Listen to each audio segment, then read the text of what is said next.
پھر پوچھا پھر کہاں مزدلفہ میں، پھر کہاں میقات میں، پھر کہاں کنکریاں مار رہا، پھر اب کیا کر رہا ہوں، کیا قربانی کر رہا ہوں، پھر اب کیا کر رہا ہوں، کیا طواف زیارت کر رہا ہوں، کیا حج ہو گئے کا مکمل؟ ارے بولو محبت سے۔ اب اس نے کہا ایک کام کرو، جلدی سے مدینہ شریف چلے جاؤ، اس لیے کہ حج کی قبولیت کا سکہ وہی لگتا ہے۔ آپ نے دیکھا ہوگا حرم میں پرنالا لگا ہوا جس کی سمت ہے مدینے کی طرف، حاجیوں کو جو طواف خانے کعبہ کرتے ہیں ان کے لیے وہ ذہن دیتا ہے، اے طواف کرنے والے حاجیوں، حج یہاں کرو، قبول کرانے مدینہ تک جاؤ۔ وہ مدینہ پوچھا کہاں ہے، کہاں باب السلام، پھر کہاں ہے، کہاں سرکار کی بارگاہ میں سلام پیش کرو، کہا پھر کہاں جنت البقیع میں، کہا پھر کہاں باہر نکلنا، کام مکمل ہو گیا، حج کام مکمل ہو گیا، کہا آنکھیں کھول دے، آنکھیں جو کھولا تو مدینے سے دلی، ارے بولو یار، کہا باہر نکلا، باہر نکل کے آنے کے بعد میں کہا ٹھیک ہے، خانقاہ میں گئے، کہا حضور حج کرا کے لایا، ارے بولو یار محبت سے، یہ نظام الدین اولیاء محبوب الہی کے خادم ہیں، ارے جب ان کے پاور کا یہ عالم ہے تو ہمارے نبی کے جب ان کے گدا بھر دیتے ہیں شاہان زماں کی جھولی، ارے محتاج کا جب یہ عالم ہے تو مختار کا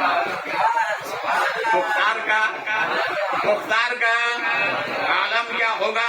رسول کریم صلی اللہ علیہ وسلم نے اس لیٹے ہوئے کے بازو پکڑے اور پکڑنے کے بعد یوں اوپر کیا، وہ حاجی جو قافلہ چھوڑ کر آیا تھا وہ مکہ پہنچ کر طواف کر رہے تھے، ان سے آگے یہ اپنا طواف کر رہا تھا۔ وہ حاجیوں نے پوچھا بھیا ہم تو 2 روز کے بعد پہنچے، تجھے سواری کون سی ملی، ہم سے پہلے پہنچا؟ اس نے کہا ہے حاجیوں تم قافلے کے سہارے آئے ہو، میں دستے رسول کے سہارے آیا۔ اس لیے تو اعلیٰ حضرت کہتے ہیں پارے دو عالم کی پرواہ نہیں، ایسے بازوؤں کی قوت پہ لاکھوں سلام، ایسے بازوؤں کی قوت پہ لاکھوں سلام۔ بھائی اسی سے لگی ہوئی ایک کڑی اور ملاحظہ فرمائیں، پہلے محبت سے درود پاک سنائیں، اللہم صلی علی مولانا محمد المعظم الجود والکرم بارک وسلم صلاۃ و سلام علیک سیدی یا حبیبی یا رسول اللہ صلی اللہ علیہ وسلم۔ آپ کے گجرات میں دھول کا ایک گاؤں ہے، سنا ہوگا نام، وہاں کا ایک سنی مسلمان جب اس کو علاقے میں معلوم ہے کوئی حج کرنے کے لیے جا رہا ہے تو ہار لیتا، دھیرے سے کہا کہ حاجی صاحب کو ہاتھ پہنا، ہاتھ پہنانے کے بعد گلے ملتا ہے، مسافہ کرتے ہیں، گلی ملتے کہ نہیں ملتے، ہاں ملا کرو، یہ دل سے دل ملایا کرو۔ جب وہ سینے سے سینے ملتا حاجی کے کان میں کہتا ہے حاجی صاحب میرے نبی کو میرا سلام کہنا، ارے بولو یار میرے نبی کو میرا سلام کہنا۔ اچھا وہ جن کا ملازم تھا وہ تھا غیر مسلم، اس نے ایک مرتبہ دیکھا یار کہ یہ حاجیوں کے کان میں کیا کہتا ہے، اتفاق ایسا ہوا یاد رکھو حاجیوں کا استقبال کرو گے تو ایک دن وہ آئے گا کہ تمہارا بھی استقبال کیا ہے۔ وہ دن اس کے لیے آیا تو جس کا بھی یہ ملازم تھا اس نے کہا دیکھ بھیا تیری دعوت میں سب کے آخر میں کروں، اچھا ٹھیک ہے سب کی دعوت ہے، کہا آخر میں اس کی دعوت۔ اب جب اس نے ہار والا پہنایا گلے ملا تو کان میں کہا یہ بتاؤ تم سب کو کیا کہتے تھے، تم سب کو کیا کہتے تھے؟ بس وہی میں آج تم سے کہہ رہا ہوں جو تم نے آج تک حاجیوں سے کہا ہے، آج میں ہی وہ تم سے کہہ رہا ہوں۔ کل تک تم کہتے تھے نبی کو سلام کہہ دینا، آج میں تم سے کہہ رہا ہوں کہ تمہارے نبی کو میرا سلام کہہ دینا۔ اچھا ٹھیک ہے، یہ گئے حج مکمل ہوا، مدینہ شریف گئے اور مدینہ شریف جانے کے بعد ہفتے دن رہے، جب وہاں سے رخصت ہونے لگے سلام پیش کیے تو اچانک وہی بات یاد ہے جو اس کے مالک نے کہا تھا، کہا میری سرکار میں جن کا ملازم انہوں نے مجھ سے کہا ہے سرکار ان کا سلام قبول کر اور دعائیں کرائیں۔ تو اچانک ایک دستی چھوٹا رومال جو ہوتا ہے اس کے ہاتھ میں آیا تو اس نے سمجھا کہ بھائی میرے نبی نے اس کے سلام کی وجہ سے یہ رومال اس کو تحفے میں دیا. بھائی نبی دے سکتے کہ؟ ارے بولو نا یار محبت سے, بولیے محبت سے. ایک بزرگ فرماتے ہیں کہ میں مدینہ شریف رہتا تھا, کافی تو کہا کہ ایک ہفتے میں ادھار لیتا تھا, کھانے کا سامان ادھار لیتا تھا, اور جب ہفتہ پورا ہوتا تو سرکار کی بارگاہ میں کہتا میرے آقا آپ کے شہر میں ہوں, فلاں دکان سے میں نے آپ کے نام سے لیا, سرکار کھاتا میں ہوں, پیمنٹ آپ کو کرنا ہے. ارے بولو نا یار محبت, بولے محبت سے. ہمارے نبی کیسے مالک و مختار ہیں, اس لیے تو کسی عاشق نے کہا ہے, بولے اور محبت سے, وہ مختار کائنات ہے جو چاہو مانگ لو, وہ مختار کائنات ہے جو چاہو مانگ لو, میرے نبی حیات ہیں جو چاہو, بولے جو چاہو, جو چاہو. رب نے بھی قید نہیں لگائی کہ محبوب سے یہ مانگنا یہ نہ مانگنا, اور میرے نبی نے بھی یہ نہیں کہا کہ یہ مانگو یہ نہ مانگو, جو تیری مرضی ہے وہ مانگ لو, رب نے مجھے سب عطا فرما کر بھیجا ہے. تو اس نے یہ سمجھا کہ یہ سرکار نے تحفہ دیا ہے, وہ تحفہ کہاں رکھا اس نے؟ ہم اور آپ تحفہ لیتے تو جیب میں رکھتے. اس نے کیا کیا, جو ٹوپی لگائی تھی نا اس کے اندر ٹوپی پہن لی, کا اس لیے کہ نبی کا دیا, نبی کا دیا ہوا تحفہ. جیسے ہی وطن آیا, وطن آنے کے بعد سب لوگوں نے استقبال کیا, سب ملے, یہ آخر میں گئے, اور جانے کے بعد میں کہنے لگا لاؤنا وہ تحفہ جو ملا. ارے بولو یار محبت سے, لاؤنا وہ تحفہ جو ملا ہے. تو اس نے کہا کہ بھیا تمہیں کیسے معلوم؟ تو اس نے کہا سنو, جس شب کو جو تم کو تحفہ ملا تھا اسی شب نبی میرے خواب میں آئے, اور نبی آئے نہیں, کلمہ بھی پڑھایا, مجھے اپنی غلامی میں لیا, اور یہ بھی کہا ہے اس کلمے کی برکت میں اسے دے دیا ہو, وہ آئے گا تو تمہیں عطا کر دے گا. ارے بولو یار محبت, بولے محبت سے. سبحان اللہ, تحفہ ملا مدینے میں, اسے معلوم ہوا گجرات میں. اس لیے تو ہم کہتے ہیں کہ ہم درود پڑھتے ہیں ہندوستان میں, پہنچتا ہے نبی کی بارگاہ میں, پہنچتا ہے. اس لیے مشائخین فرماتے ہیں جب درود پڑھو تو یہ یقین رکھو کہ میرے نبی سن رہے ہیں, میرے نبی, بولیے میرے نبی سن رہے ہیں. تو اس نے کہا کہ اچھا ٹھیک ہے, وہ تحفہ نکال کر دیا.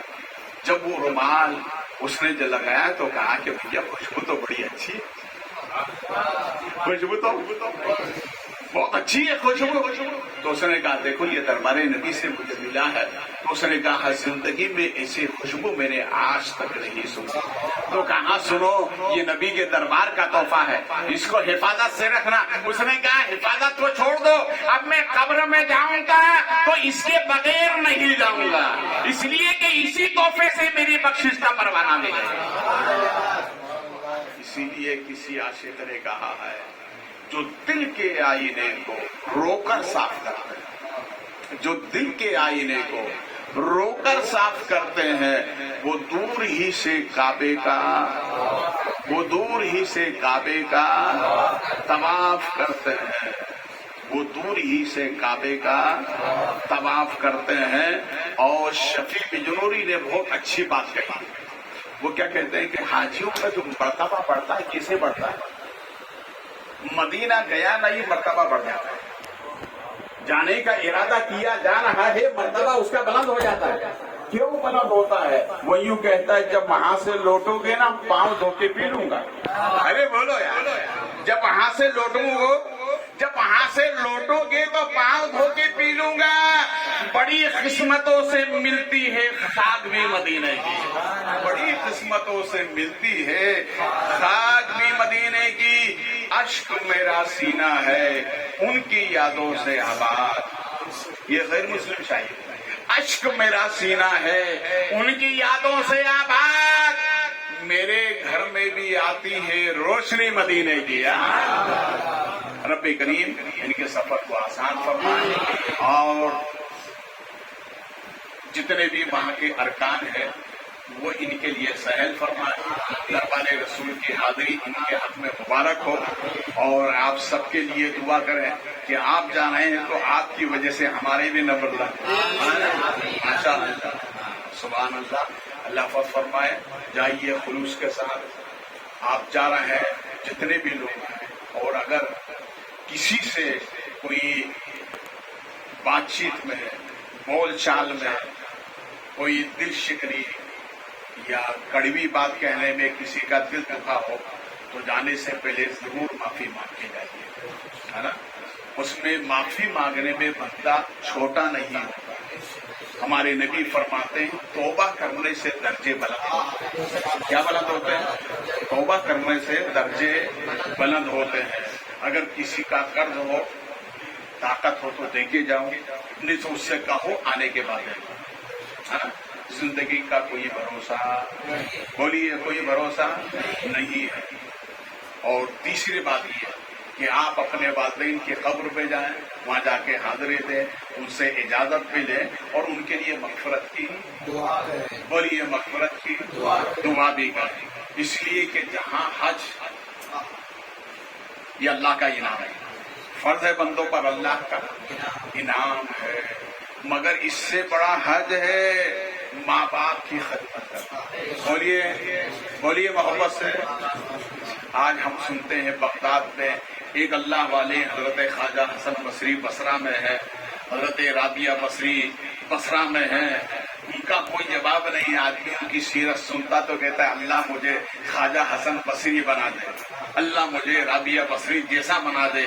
مگر مشائخین فرماتے یاد رکھ، تیرے ہی گھر میں خواجہ حسن بصری ہے اور تیرے ہی گھر میں رابعہ بصری ہے. پوچھا وہ کون ہے؟ کہ باپ تیرا خواجہ حسن بصری ہے اور ماں تیری رابعہ بصری ہے. یہ سب تیرے گھر کے رسول پاک صلی اللہ علیہ وسلم کی بارگاہ میں یمن کے ایک صحابی آئے اور آنے کے بعد انہوں نے کہا میرے آقا میں گھر سے چلا، وطن سے چلا، گھر بار چھوڑ کر آیا، میں نے طے کر لیا کہ آج کے بعد سرکار کی بارگاہ سے نہیں جاؤں گا، مجھے آپ اپنی غلامی میں قبول کر لیں. تو نبی نے ارشاد فرمایا اچھا یہ بتاؤ جب تم گھر سے چلے تھے تو تمہارے والدین سے اجازت لی؟ کہا اجازت لے کر آیا. کہا اچھا یہ بتاؤ جب تم گھر سے آ رہے تو ماں باپ ہنس رہے تھے یا رو رہے تھے؟ تو کہا سرکار وہ گلی مل مل کر رو رہے تھے کہ آج کے بعد میرے اس بیٹے سے ملاقات نہیں ہوگی. تو نبی نے ارشاد فرمایا جاؤ واپس جاؤ. بولو نا واپس. سرکار نے نہیں رکھا واپس جاؤ. اور فرمایا کہ جیسے ان کو رولا کے آئے ویسے ہی جا کر ان کو ہنسا دو، اس لیے کہ ماں باپ کی خوشی میں اللہ رسول کی خوشی ہے. وہاں جا کر تم ان کو ہنساؤ گے، مدینے میں نبی بھی خوش ہوں گے، خدا بھی خوش ہوگا. رب کریم مجھے آپ حضرات کو اس پر عمل کی توفیق عطا فرمائے. کھڑو ہو جائیں. صلاۃ و سلام.